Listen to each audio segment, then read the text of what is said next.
15 বছর পর কারামুক্ত বিডিআর জওয়ানরা। পিলখানা হত্যাকাণ্ড, এবার কেরানীগঞ্জ কারাগার থেকে মুক্তি পেলেন 41 বিডিআর জওয়ান। কাশিমপুর কারাগার থেকে 16 বিডিআর জওয়ান মুক্তির পর ঢাকা কেন্দ্রীয় কারাগার কেরানীগঞ্জ থেকে পিলখানা হত্যাকাণ্ড মামলায় 41 জন বিডিআর সদস্য মুক্তি পেয়েছেন। মুক্তির খবরে সকাল থেকে স্বজনরা কারা ফটকে ভিড় জমিয়েছেন। তাদের হাতে দেখা গেছে ফুলের তোড়া। বৃহস্পতিবার 23শে জানুয়ারি দুপুরে তারা মুক্তি পায়। সকাল 8টায় কারা ফটকে অপেক্ষারত দেখা যায় ঠাকুরগাঁও জেলার হরিপুরের বিডিআর জওয়ান মনসুর আলীর মেয়ে মালিহা জান্নাতুনকে।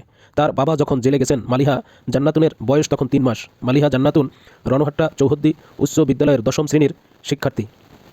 মালিহা জান্নাতুন বলেন, আমার মা জামনুর নাহার সহ খালাদের নিয়ে সকাল থেকে জেলখানার সামনে অপেক্ষায় আছি। আমার বাবা 16 বছর পর জেল থেকে মুক্তি পাওয়ায় আমরা অনেক আনন্দিত।